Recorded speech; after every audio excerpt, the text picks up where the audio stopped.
someone will kind of make a snide comment or a comment in passing about it's been a while and leave it there. That's where like all kinds of ideas start to grow of like, is what was actually behind this? Are they upset? Are they not upset? Like what is going on? Whereas this doesn't leave a lot of room for interpretation.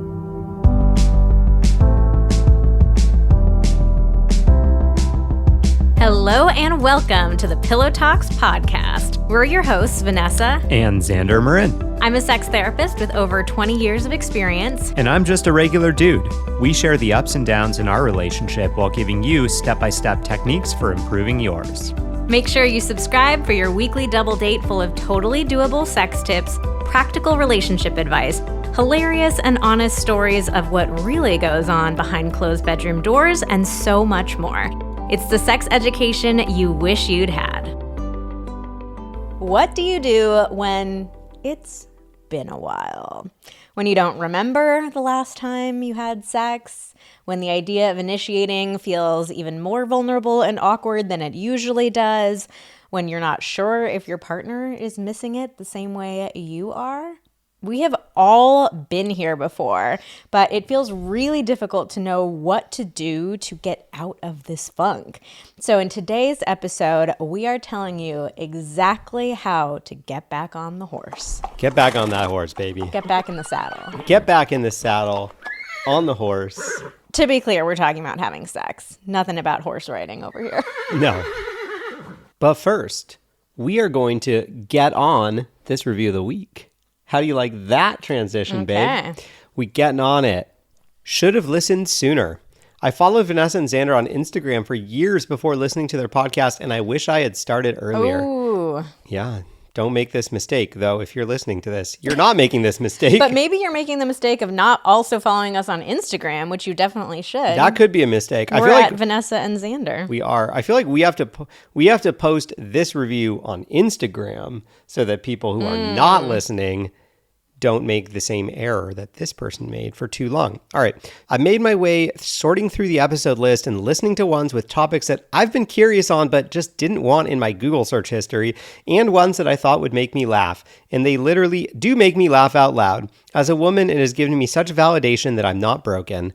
I'm still trying to find ways to have some of these conversations with my partner and get him to listen too. But even just listening on my own, I have been able to have better orgasms because I'm more relaxed and not afraid of needing more time or feeling like I shouldn't have to touch myself during intercourse to get there. And I've gained confidence to try new things and mix it up in bed. Last night, I put on a sexy outfit, and the look on his face and the amazing sex we had were worth the nervousness of trying something new. Oh. Hell yeah. 10 out of 10 would recommend the lingerie and the podcast. Oh.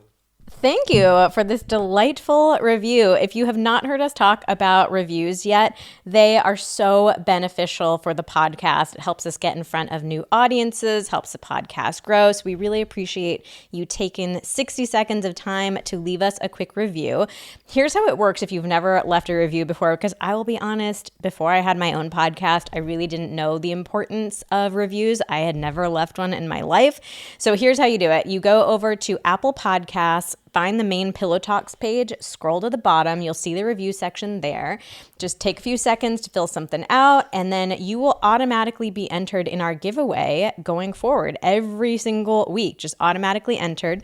So if you hear your review read on an episode, you can email us at info@vmtherapy.com, and we will hook you up with a free prize. We're giving you one of our guides as our way of saying thank you for taking the time to support the podcast. And while you're at it, smash that follow button. If you're on Spotify, hit the 5 stars and follow us as well. All those things help us so much.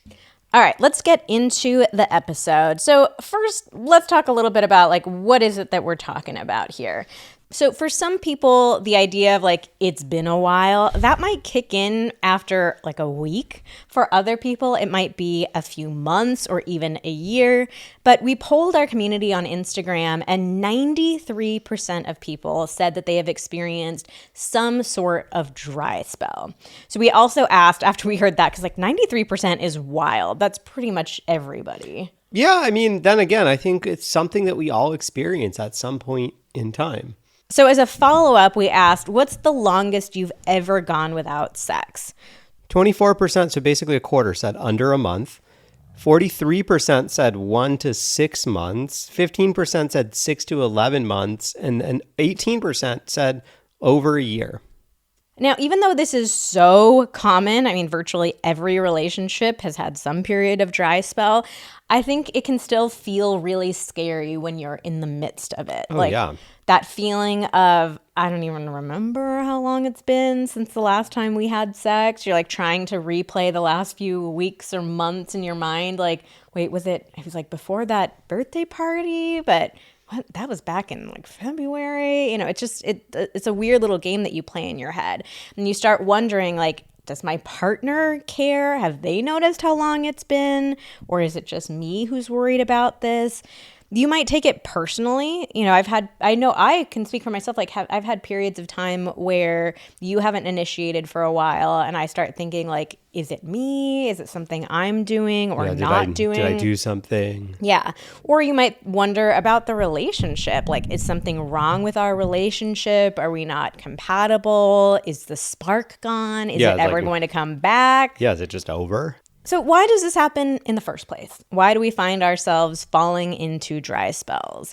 So one of the main points that we want to leave you with in this episode is the recognition that dry spells are very normal and common. Like, just like everything in life, your sex life is going to go through ebbs and flows. And the tricky thing about sex in particular is that there are so many dynamics that affect whether or not you feel the desire for sex, whether you have the time, the space, the energy for sex. So there are a lot of things that can knock your sex life off course. So we turned to our Instagram community and we asked, what creates a dry spell for you? Like, what are the dynamics that get in the way of you having a regular sex life? And we got thousands of responses. And it was everything ranging from like kids, relationship issues, being long distance, mental health, bad initiations, stress, injury, illness, sexual trauma, performance anxiety, loss and grief, financial challenges, lack of time, lack of sleep. Like, there were so many different things that came up. So I think it's just really important to recognize, like, life is complicated. We're all dealing with a lot of stuff. And sometimes we think of our sex lives as something that happens just in a vacuum, that no matter what else is going on in our life, we should feel this wild, passionate, intense desire to have sex with each other. But that's just not the case. Like, if you're dealing with things that are, you know, affecting your life, if you're having difficulties trying to conceive, if you are arguing over the mental load, if you are like physically separated from each other, like, of course it's going to be difficult to have a regular sex life. Yeah, I think so many of us just make this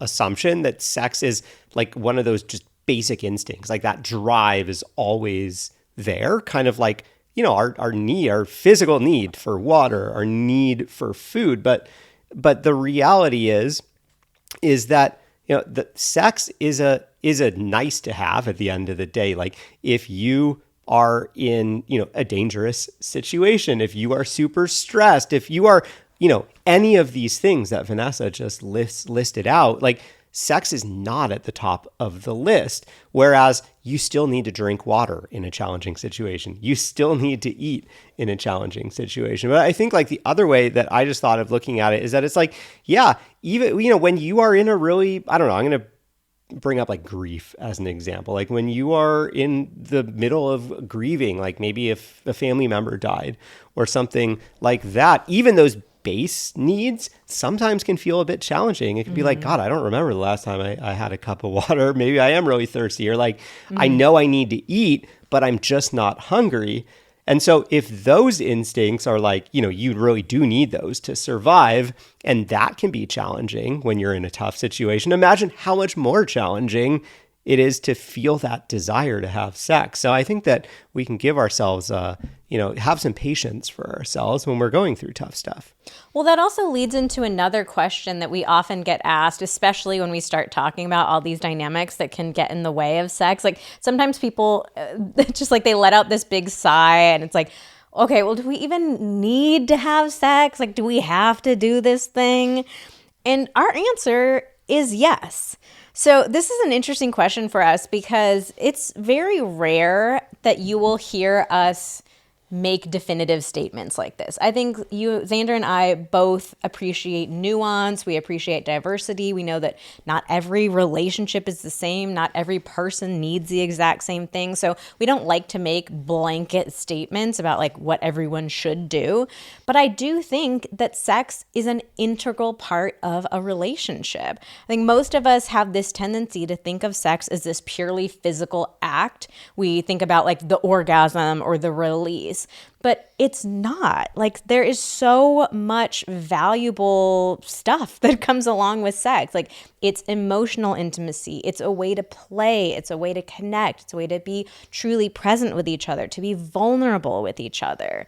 So, of course, like, you know, if both partners in the relationship are asexual, you don't need to have sex. And I'm not trying to give the advice of like, just have sex. You have to force yourself to do it. Not at all. But I think the basic idea of like, is sex truly essential to a relationship? My answer would be yes. Yeah, like it is not essential that you have sex today if you are going, yeah, like in general, no, like you don't need to have sex today. You don't need to have sex tomorrow.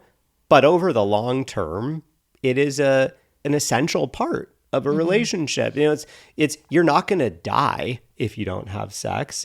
Just like you're not going to die if you don't have any friendship in your life or if you have no purpose in your life, but you need things like friendship. You need things like a feeling of purpose in your life in order to, have a reasonable standard of well-being, I think. And I think sex is very much the same way. It's, you could get away with going a week or a month or a couple months without talking to any of your friends, but long-term, you're really going to suffer if you're just like, oh yeah, no, if I don't feel like friendship, I don't need friendship. I'm just like not going to engage at all with the world. So let's talk a little bit about what not to do if it's been a while. The first thing, do not ignore it. This is one of the biggest mistakes that couples make. Like, it feels awkward and uncomfortable, and we just want to bury our heads in the sand. And hey, I've been there before. Like, nobody's perfect about this, but ultimately, like, just trying to ignore it is not going to work. Like, your partner's going to be left feeling in the dark about what's going on. They're going to be asking themselves all of those scary questions. It's just not going to make anything any better. Another don't here is don't give in to the inertia. Like, I always like to say there's an inertia that comes into play with our sex lives. If you remember inertia from like high school, it's that whole concept of the object in motion stays in motion, an object at rest stays at rest. I've really found it to be true that the more often you are having sex, like the easier it feels to just keep having sex. But when you find yourself in a dry spell, it gets to the point where it starts to feel easier to keep not having sex. So that inertia really kicks in and it extends the dry spell longer and longer and longer. And it makes getting back into the saddle feel harder and harder and harder. Yeah, like more and more awkward. I feel like this sort of inertia and the awkwardness really go together, where it's like, ooh, it's been a while. Ooh, this feels, ooh, I don't want to say anything. This, oh God, I don't know. Like, are they not into me? God, this feels super awkward. And I feel like often when we feel awkwardness, what we want to do is be like, I don't want to confront it. I just want to, it's like both things are, it's awkward to confront it and it's awkward to continue doing what you're doing and not address it. But it somehow feels less awkward to do I'm just going to bury my head in the sand. I'm going to keep doing what I've been doing, which is not do anything. And the reality is that long term, that just gets more and more awkward, but it's hard for us to recognize that. And so, yeah, it's kind of lean in. I've always found with awkwardness, if something feels awkward, it's better to lean into that initial feeling of awkwardness and nip it in the bud than kind of wait and kick the can down the road, because it just feels worse and worse and worse over time. Also, another key one, don't expect it to fix itself. I think this kind of goes along with the inertia or the awkwardness being like, well, it feels really awkward to do something about it, so I'll just wait because like maybe next week or maybe next month, it's just going to get better. I know I've fallen in this trap a ton early on in our relationship when we were going through, a lot of kind of ups and downs with regards to dry spells. For me, I was working really, really hard. I was like really focused on my career, and I was really struggling with like saying no to things at work. And so I had it in my head like, oh, well, it's just I'm working like 60 hours a week. I just don't have time. I'm getting home late every night. I just don't have time. But I know what's going to happen. Next month, after this one project I'm working on that has been keeping me at the office really late every night, it's going to be over, and then everything's going to get better. But here's the thing. I was doing really well at work, and that project ended. I immediately got assigned a new project, or maybe 2 new projects, because I did too well on the first one, and I didn't know how to say no to any of that stuff. And so it was just like, this thing that just kept going on and on. I kept kicking the can down the road. And eventually I had to really confront the reality that this problem isn't going to fix itself. It is going to take some action on my part. Yeah, I would actually say that that's a separate don't. Like, don't kick the can down the road, or don't play like the when X happens, then I'll deal with it. But I think there's also a like, don't expect it to fix itself. Like, a big thing that comes up for people is we've been socialized to believe that sex should happen spontaneously and naturally, because that's always the way that we see it on TV and in the movies. So a lot of people, they get into that dry spell, and there's this sort of feeling of like, oh, well, like, it'll just like spontaneously, that desire will come back, or spontaneously we'll start doing it again. And that does not happen. That is not really the way that sex works in long-term relationships. And finally, don't settle. Because the reality is you deserve an active and a satisfying sex life. Like, we all do. And I think this goes back to like, we all, unless you are asexual and you're in a relationship with someone else who's asexual, we all deserve this, and we all need this in order to feel happy and fulfilled. So please don't settle. Now let's talk about, how do we start having sex again? Back on the horse. Back on the horse. Back in the saddle. Are there any other metaphors that we have for sex? Back at it. Back at it. Get on top. Okay, our first suggestion is to get curious. So I listed out a huge list of potential reasons that you might be not having very much sex. So this is your opportunity to get curious and try to get a sense of like, what do I think is currently getting in the way of intimacy in my relationship? Spoiler alert, you are going to need to talk to your partner about those underlying dynamics. So the first step is you trying to get a little bit curious yourself about what might be going on. Come up with some hunches of your own. And it might not always be like super obvious, but I think it is important to just take that little bit of time to reflect on like, what's getting in our way here. And I think that the important part here is, it's like when you're being reflective with yourself, when you're trying to come up with those hunches, try to avoid those don'ts, especially the don't expect it to fix itself, and like don't kick the can down the road. Because like I think it's so easy when you're like, okay, yeah, let me think through what it is. It's so tempting to find 1 or 2 things that you can point to as the culprit and be like, oh, well, it's that thing's fault. Like, it doesn't have anything to do with me. It doesn't have anything to do with us. It's like, as soon as that, whatever that thing is, that job, that trip, that whatever, like that kid, that activity, as soon as it's over, everything's going to go back to normal. But I think with that curiosity, it's like needing to recognize, okay, yeah, there might be some things that are in the way. There might be some legitimate culprits, but let's not delude ourselves in thinking that just everything's going to go back to the way it used to be sometime in the past. There's always going to be things like this coming up. So how can I adjust my expectations? How can I adjust my schedule? Like, what can I do? What can I control? And, and then we start talking about that rather than it just being like, it's been a while and this is the problem. We can't do anything about it. So you've gotten curious. You're thinking about it with yourself. You're developing a couple, ideas of what might be getting in the way.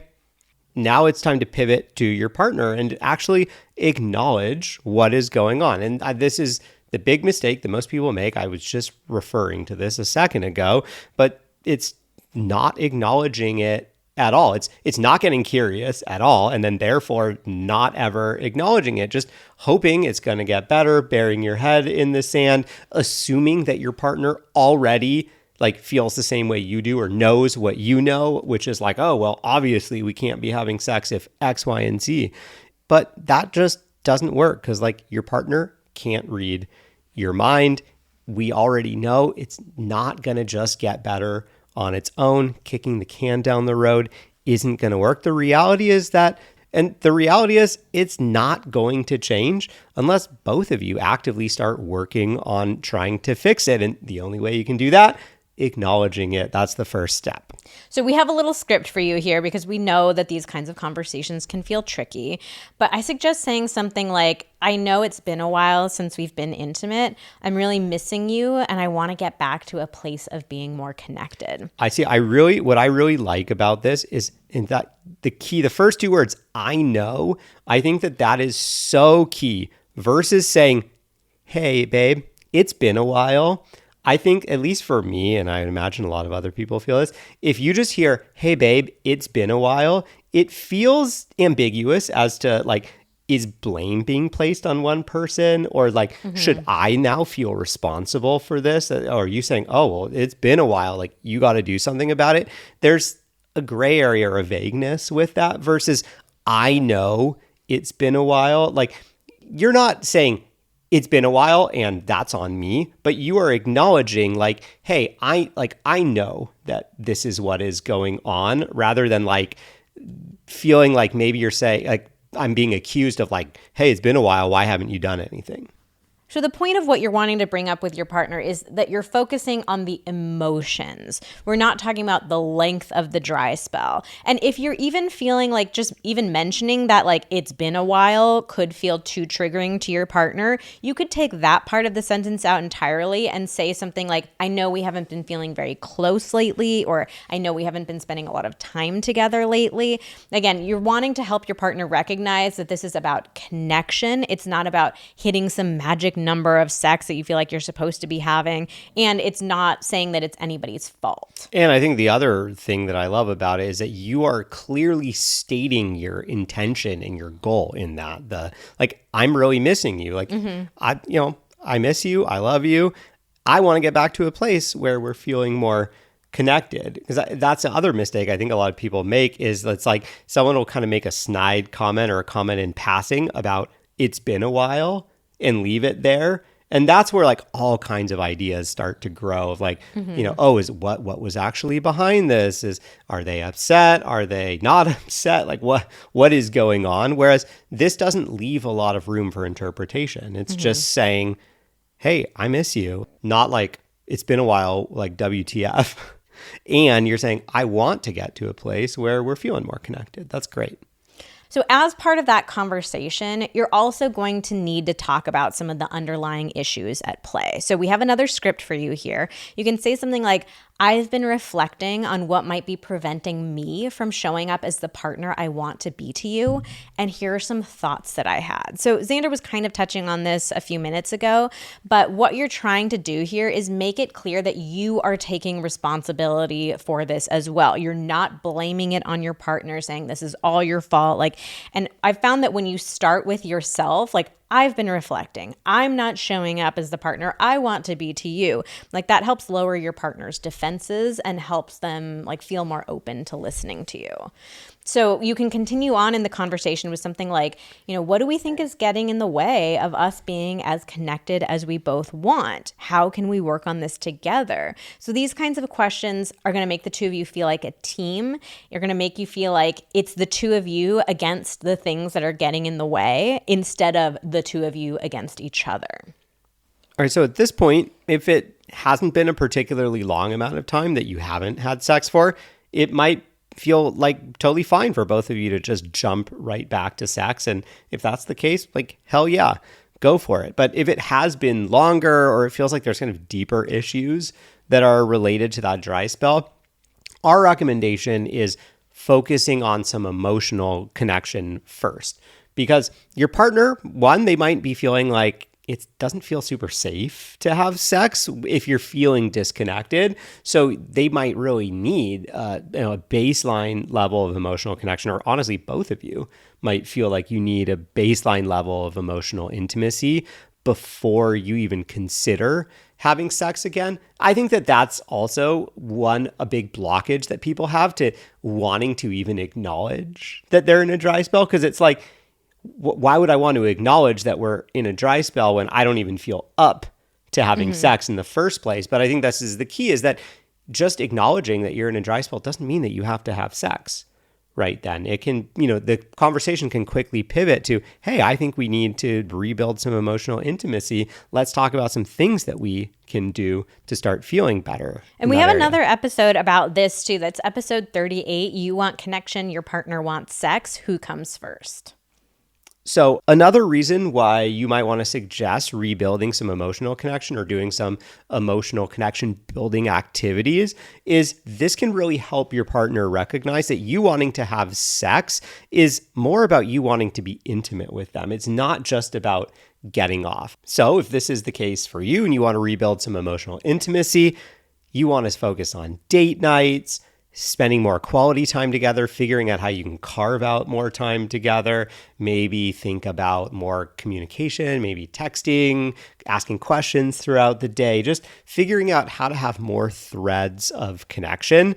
And this is going to help bring back that feeling that you used to have when you were first dating, that feeling of thinking about your partner all the time, feeling so much more connected. So just trying to think back to, what was it like in the early days? What were the things that we were doing that helped us feel really connected? And I'm not saying you have to do all those things or at the same frequency that you used to, but start to think about, okay, what are one or two things that we could bring back that is going to help us increase that level of connection a bit?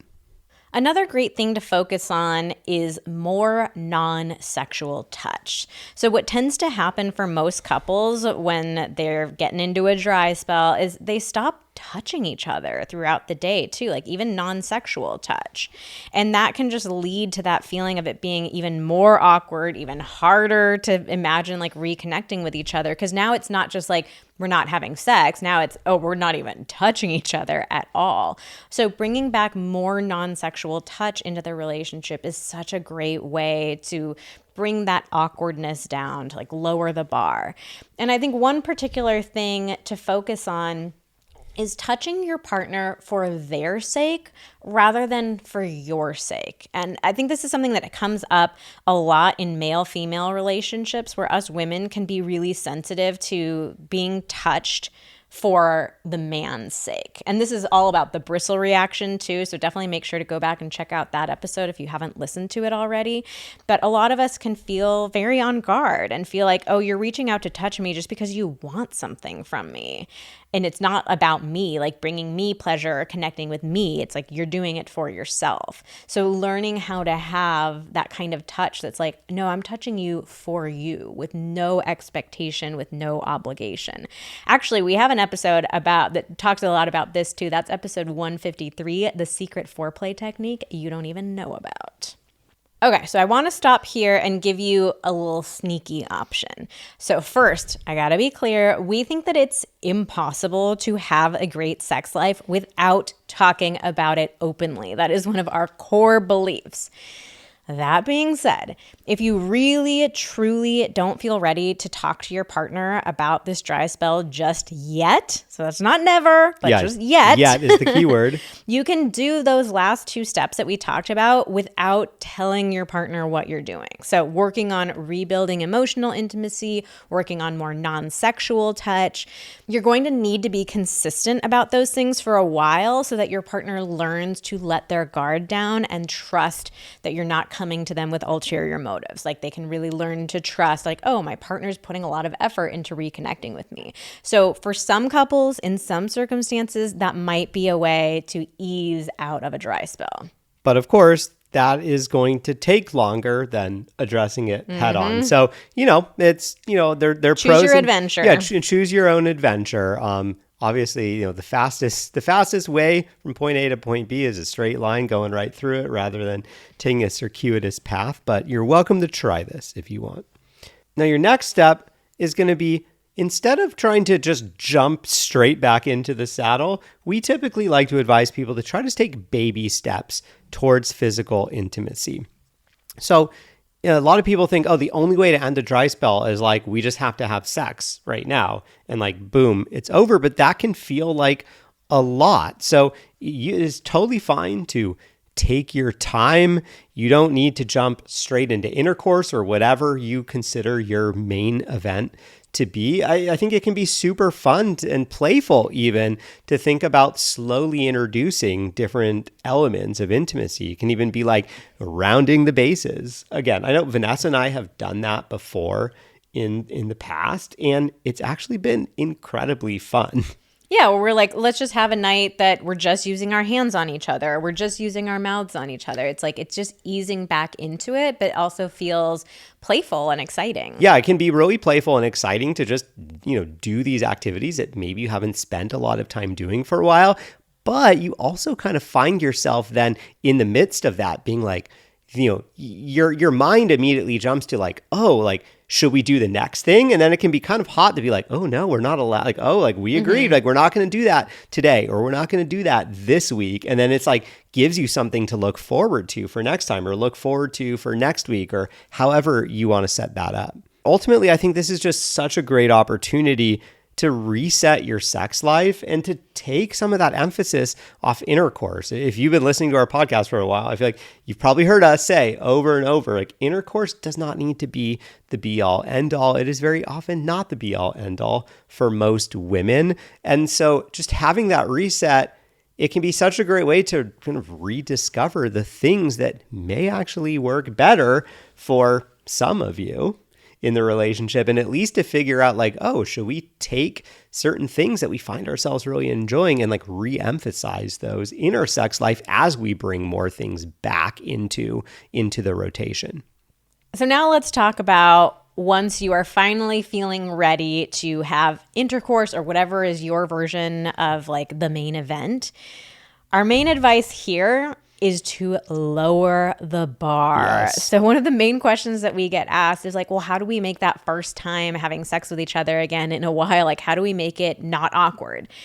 Hate to break it to you, it's gonna be awkward. There is no way to have it not feel awkward. Like, this is not gonna be the best sex of your lives. So I think just recognizing that ahead of time, talking about it openly, and like together lowering expectations can make it so much better. So like Xander and I have had times where we're like, we just got to do it. Like, we just need to do it. Let's get it done. Let's get it done. And we're like playful with each other about it. And it feels, it feels lighthearted and silly, and it feels okay for both of us to talk about it in that way. But we really have like low expectations for what it's going to feel like. And we'll even be playful about it afterwards. Where we're like, okay, that was fast. It wasn't our most creative sex. It was, high five. We're like, high five. But we did it. Like, we got back into the saddle. So bottom line, like, this is not about forcing yourselves to have sex you don't want to have. Like, the advice is not like just have sex, but we are trying to recognize like it's okay for it to be awkward, and it's okay to like really lower the expectations of what that first time is going to be like. And finally, let's wrap it up with our advice to keep talking about those underlying dynamics. The issues that got in the way of your sex life in the first place, they are not going to disappear on their own. They will create a new dry spell in the future, so you need a plan for keeping them at bay on an ongoing basis. Yeah, I think the important thing is just an acceptance that, look, we can never get rid of all the possible situations that are going to come up through the course of our relationship and our life that could cause one or both of us to not want sex, right? Like, there's just nothing, there's no way that we can structure our lives so that none of these things ever happen. So what that means is that we have to get better at the communication up front when we are confronted with these situations of like, hey, this is happening. I'm grieving. I'm really busy. We're dealing with some medical stuff with one of our kids, or, whatever. Fill in the blank with whatever situation is coming up, rather than being like, oh God, this thing is happening and I'm so stressed and my partner must know exactly what's going on for me and must be on the exact same page as me that obviously sex is off the table. Like, no, we got to talk about this up front and be like, hey, this is happening right now. I know neither of us want this to be happening. I know that it's impacting the intimacy, the sex, the connection between us. Neither of us want this. But let's talk about like what our general feelings around, not having sex are. Let's talk about what our expectations around sex are so that we don't get into a situation where we have mismatched expectations, where one partner's thinking, oh, well, whatever's happening isn't that bad. We should for sure still be having sex. And the other partner's like, hell no, we're not having sex when X, Y, or Z is happening, right? So it's just talking about this upfront and continuing to have that conversation throughout your relationship, throughout whatever challenging situation is going on. I think that's the other mistake a lot of people make is they'll have one conversation of, hey, you know what? Let's just say sex is not on the table right now because whatever X, Y, or Z is happening right now. And then they go, great, cool. I never have to talk about that again.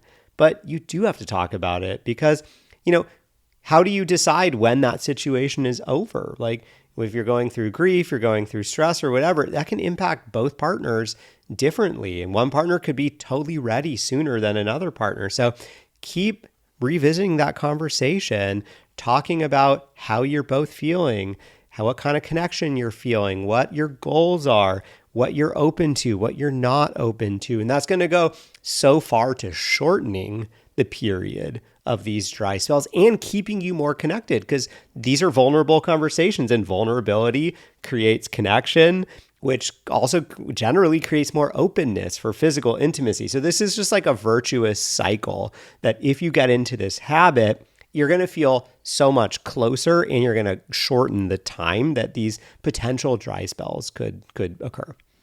All right. Well, that wraps up our episode on what to do when it's been a while. We want to encourage you to join our email list so you can stay up to date on all of our exciting deals, product launches, and new podcast episodes. Our email list is seriously the number one way to make sure you're not missing out on anything. So you can head on over to vmtherapy.com/subscribe to join, and we will also put that link in the show notes, but it's vmtherapy.com/subscribe. All right, well, that's it for today's episode of Pillow Talks. Thank you so much for listening. Join us again next week when we take you on a double date with us for round 2 of No Ya Boo.